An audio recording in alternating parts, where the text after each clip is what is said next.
कर्ज थकीत राहिलं म्हणून घाबरून जाऊ नका। फायनान्स कंपन्यांच्या मुजोरगिरी विरोधात संघटित होऊन संघर्ष करा, असं आवाहन महाराष्ट्र लोकाधिकार समितीचे ॲडव्होकेट प्रसाद करंदीकर यांनी केलं।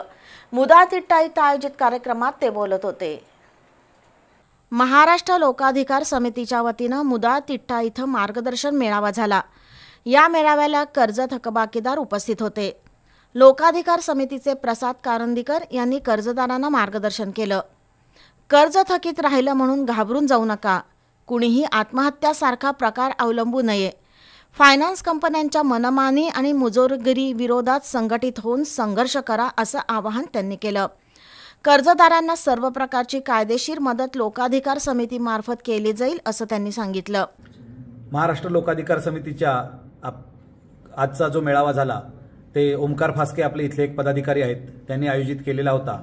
आणि लोकांच्या वरती ह्या मार्च एंडमध्ये चुकीच्या पद्धतीने जे कलेक्टर आदेश काढतंय किंवा वाटेत थांबवून गाड्या घेऊन जाण्याचं काम होतंय, 101च्या दाखल्याचा गैरवापर केला जातोय, चुकीच्या पद्धतीने घर वसुली करून जप्ती केली जात आहेत, चुकीच्या पद्धतीची वसुली कारवाई चाललेली आहे।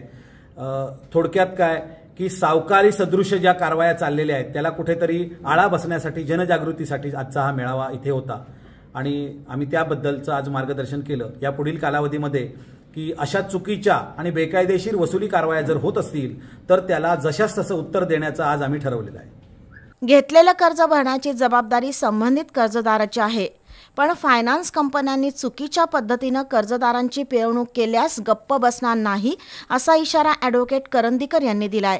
यावेळी योगेश वाघमारे, नंदकुमार लोखंडे, ओंकार फास्के, प्रवीण अकुर्डे, प्रमोद पोवार, शिवाजी पाटील, अतुल कुंभार, विक्रम नावडकर, सुमित कोठावळे, विजय येटाले, रणजित कोथमिरे उपस्थित होते।